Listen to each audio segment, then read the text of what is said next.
1 കൊറിന്തോസ് 7 അധ്യായം. വിവാഹ ബന്ധത്തെപ്പറ്റി. ഇനി നിങ്ങൾ എഴുതി ചോദിച്ച കാര്യങ്ങളെപ്പറ്റി പ്രതിപാദിക്കാം. സ്ത്രീയെ സ്പർശിക്കാതിരിക്കുകയാണ് പുരുഷന് നല്ലത്. എന്നാൽ വ്യഭിചാരം ചെയ്യാൻ പ്രലോഭനങ്ങൾ ഉണ്ടാകാമെന്നതുകൊണ്ട് പുരുഷന് ഭാര്യയും സ്ത്രീക്ക് ഭർത്താവും ഉണ്ടായിരിക്കട്ടെ. ഭർത്താവ് ഭാര്യയോടുള്ള ദാമ്പത്യ ധർമ്മം നിറവേറ്റണം. അതുപോലെ തന്നെ ഭാര്യയും. ഭാര്യയുടെ ശരീരത്തിന്മേൽ അവൾക്കല്ല അധികാരം, ഭർത്താവിനാണ്. അതുപോലെ തന്നെ ഭർത്താവിൻ്റെ ശരീരത്തിന്മേൽ അവനല്ല, ഭാര്യയ്ക്കാണ് അധികാരം. പ്രാർത്ഥനാ ജീവിതത്തിനായി ഇരുവരും തീരുമാനിക്കുന്ന കുറെ കാലത്തേക്കല്ലാതെ പരസ്പരം നൽകേണ്ട അവകാശങ്ങൾ നിഷേധിക്കരുത്. അതിനുശേഷം ഒന്നിച്ചു ചേരുകയും വേണം. അല്ലാത്ത പക്ഷം നിങ്ങളുടെ സംയമന കുറവ് നിമിത്തം പിശാച് നിങ്ങളെ പ്രലോഭിക്കും. ഇത് ഒരു ആനുകൂല്യമായിട്ടാണ് ഞാൻ പറയുന്നത്, കൽപ്പനയായിട്ടല്ല. എല്ലാവരും എന്നെപ്പോലെ ആയിരുന്നെങ്കിൽ എന്ന് ഞാൻ ആശിക്കുന്നു. എന്നാൽ ദൈവത്തിൽ നിന്ന് ഓരോരുത്തർക്കും പ്രത്യേക ദാനങ്ങളാണല്ലോ ലഭിക്കുന്നത്. അവിവാഹിതരോടും വിധവകളോടും ഞാൻ പറയുന്നു, എന്നെപ്പോലെ ആയിരിക്കുന്നതാണ് അവർക്ക് നല്ലത്. എന്നാൽ സംയമനം സാധ്യമല്ലാത്തവർ വിവാഹം ചെയ്യട്ടെ. വികാരം കൊണ്ട് ദഹിക്കുന്നതിനേക്കാൾ വിവാഹിതരാകുന്നതാണ് നല്ലത്. വിവാഹിതരോട് ഞാൻ കൽപ്പിക്കുന്നു, ഞാനല്ല, കർത്താവ് തന്നെ കൽപ്പിക്കുന്നു, ഭാര്യ ഭർത്താവിൽ നിന്ന് വേർപിരിയരുത്. അഥവാ വേർപിരിയുന്നെങ്കിൽ അവിവാഹിതയെപ്പോലെ ജീവിക്കണം, അല്ലെങ്കിൽ ഭർത്താവുമായി രമ്യതപ്പെടണം. ഭർത്താവ് ഭാര്യയെ ഉപേക്ഷിക്കരുത്. ശേഷമുള്ളവരോട് കർത്താവല്ല, ഞാൻ തന്നെ പറയുന്നു, ഏതെങ്കിലും സഹോദരന് അവിശ്വസനീയായ ഭാര്യ ഉണ്ടായിരിക്കുകയും അവൾ അവനോടൊത്ത് ജീവിക്കാൻ സമ്മതിക്കുകയും ചെയ്താൽ അവൻ അവളെ ഉപേക്ഷിക്കരുത്. ഏതെങ്കിലും സ്ത്രീ അവിശ്വാസിയായ ഭർത്താവ് ഉണ്ടായിരിക്കുകയും അവൻ അവളോടൊത്ത് ജീവിക്കാൻ സമ്മതിക്കുകയും ചെയ്താൽ അവൾ അവനെ ഉപേക്ഷിക്കരുത്. എന്തെന്നാൽ അവിശ്വാസിയായ ഭർത്താവ് ഭാര്യ മുഖേനയും അവിശ്വാസിനിയായ ഭാര്യ ഭർത്താവ് മുഖേനയും വിശദീകരിക്കപ്പെടുന്നു. അല്ലെങ്കിൽ നിങ്ങളുടെ മക്കൾ അശുദ്ധരാകുമായിരുന്നു. എന്നാൽ ഈ സ്ഥിതിയിൽ അവർ വിശുദ്ധരത്രേ. അവിശ്വാസിയായ ജീവിത പങ്കാളി വേർപിരിഞ്ഞു പോകാൻ ആഗ്രഹിക്കുന്നെങ്കിൽ അപ്രകാരം ചെയ്തു കൊള്ളട്ടെ. അത്തരം സന്ദർഭങ്ങളിൽ ആ സഹോദരന്റെയോ സഹോദരിയുടെയോ വിവാഹബന്ധം നിലനിൽക്കുന്നില്ല. ദൈവം നിങ്ങളെ സമാധാനത്തിലേക്കാണ് വിളിച്ചിരിക്കുന്നത്.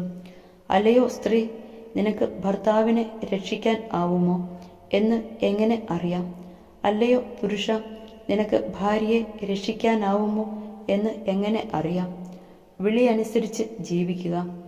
ദൈവത്തിൻ്റെ നിയോഗവും വിളിയും അനുസരിച്ച് ഓരോരുത്തരും ജീവിതം നയിക്കട്ടെ. ഇതാണ് എല്ലാ സഭകളോടും ഞാൻ കൽപ്പിക്കുന്നത്. ആരെങ്കിലും ദൈവവിളി സ്വീകരിക്കുമ്പോൾ പരിച്ഛേദനം ചെയ്യപ്പെട്ടിട്ടുണ്ടെങ്കിൽ അതിൻ്റെ അടയാളങ്ങൾ മാറ്റാൻ ശ്രമിക്കേണ്ട. ആരെങ്കിലും വിളി സ്വീകരിക്കുമ്പോൾ പരിച്ഛേദനം ചെയ്യപ്പെട്ടിട്ടില്ലെങ്കിൽ പിന്നെ പരിച്ഛേദനം ചെയ്യേണ്ടതില്ല.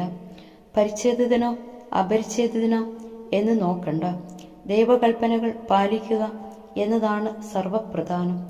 വിളിക്കപ്പെട്ടപ്പോഴുള്ള അവസ്ഥയിൽ തന്നെ ഓരോരുത്തരും തുടർന്നു കൊള്ളട്ടെ. ദൈവം നിന്നെ വിളിച്ചപ്പോൾ നീ അടിമയായിരുന്നുവോ? സാരമില്ല, സ്വതന്ത്രനാകാൻ സാധ്യതയുണ്ടെങ്കിൽ അത് പ്രയോജനപ്പെടുത്തിക്കൊള്ളുക. എന്തെന്നാൽ അടിമയായിരിക്കുമ്പോൾ കർത്താവിൻ്റെ വിളി ലഭിച്ചവൻ കർത്താവിനാൽ സ്വതന്ത്രനാക്കപ്പെട്ടവനാണ്. അതുപോലെ തന്നെ സ്വതന്ത്രനായിരിക്കുമ്പോൾ വിളി ലഭിച്ചവൻ ക്രിസ്തുവിൻ്റെ അടിമയുമാണ്. നിങ്ങൾ വിലയ്ക്ക് വാങ്ങപ്പെട്ടവരാണ്. നിങ്ങൾ മനുഷ്യരുടെ അടിമകളായി തീരരുത്. അതുകൊണ്ട് സഹോദരരെ, ഏത് അവസ്ഥയിൽ നിങ്ങൾ വിളിക്കപ്പെട്ടുവോ ആ അവസ്ഥയിൽ ദൈവത്തോട് ഒത്തു നിലനിൽക്കുവിൻ. അവിവാഹിതരും വിധവകളും. അവിവാഹിതരെപ്പറ്റി കർത്താവിൻ്റെ കൽപ്പനയൊന്നും എനിക്ക് ലഭിച്ചിട്ടില്ല. എന്നാൽ വിശ്വസ്തനായിരിക്കാൻ കർത്താവിൽ നിന്ന് കരുണ ലഭിച്ചവൻ എന്ന നിലയിൽ എൻ്റെ അഭിപ്രായം ഞാൻ പറയുന്നു. ആസന്നമായ വിപത്സന്ധി കണക്കിലെടുക്കുമ്പോൾ ഓരോരുത്തരും ഇപ്പോഴത്തെ നിലയിൽ തുടരുന്നതായിരിക്കും നല്ലതെന്ന് ഞാൻ കരുതുന്നു. നീ സഭാര്യനാണെങ്കിൽ സ്വതന്ത്രനാകാൻ ശ്രമിക്കണ്ട. വിഭാര്യനാണെങ്കിൽ വിവാഹിതനാവുകയും വേണ്ട. നീ വിവാഹം കഴിക്കുന്നെങ്കിൽ അതിൽ പാപമില്ല. കന്യക വിവാഹിതയായാൽ അവളും പാപം ചെയ്യുന്നില്ല. എന്നിരിക്കലും വിവാഹിതരാകുന്നവർക്ക് ലൗകിക ക്ലേശങ്ങൾ ഉണ്ടാകും. അതിൽ നിന്ന് നിങ്ങളെ ഒഴിവാക്കാനാണ് എൻ്റെ ശ്രമം. സഹോദരരെ, സമയം പരിമിതമാണ്.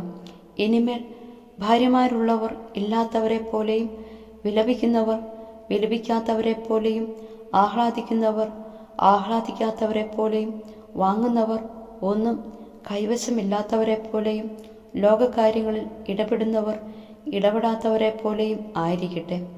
എന്തെന്നാൽ ഈ ലോകത്തിൻ്റെ രൂപഭാവങ്ങൾ മാറി മറിഞ്ഞുകൊണ്ടിരിക്കുന്നു. നിങ്ങൾക്ക് ഉത്കണ്ഠയുണ്ടാകരുതെന്നും ഞാൻ ആഗ്രഹിക്കുന്നു.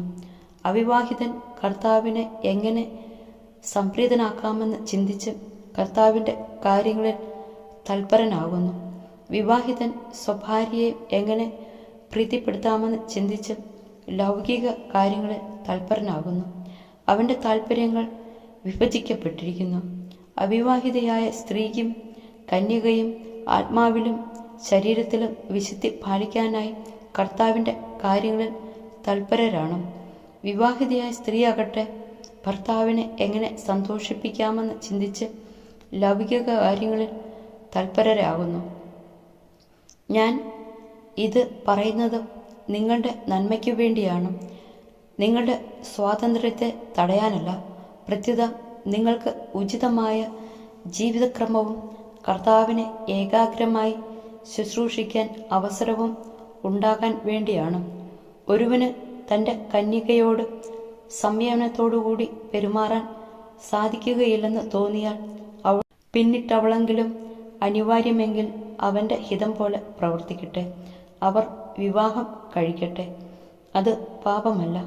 എന്നാൽ ആത്മസംയമനം പാലിക്കാൻ ബുദ്ധിമുട്ടില്ലാത്ത ആരെങ്കിലും തൻ്റെ കന്യകയെ കന്യകയായി തന്നെ സൂക്ഷിക്കാൻ ദൃഢനിശ്ചയം ചെയ്യുന്നെങ്കിൽ അവരുടെ പ്രവൃത്തി ഉത്തമമാണ്. തൻ്റെ കന്യകയെ വിവാഹം ചെയ്യുന്നവൻ ഉചിതമായി പ്രവർത്തിക്കുന്നു. എന്നാൽ വിവാഹം ചെയ്യാതിരിക്കുന്നവൻ കൂടുതൽ ശ്ലാഘനീയനാണ്.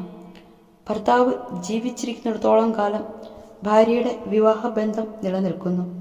ഭർത്താവ് മരിച്ചുപോയാൽ ഭാര്യയ്ക്ക് ഇഷ്ടമുള്ളവനെ ഭർത്താവായി സ്വീകരിക്കാൻ സ്വാതന്ത്ര്യമുണ്ട്. അത് കർത്താവിന് യോജിച്ച വിധത്തിലായിരിക്കണമെന്നും മാത്രം. എൻ്റെ അഭിപ്രായത്തിൽ വിധവയായി തന്നെ കഴിയുന്നതാണ് അവൾക്ക് കൂടുതൽ സൗഭാഗ്യകരം. ദൈവാത്മാവ് എനിക്കുമുണ്ടെന്ന് ഞാൻ കരുതുന്നു.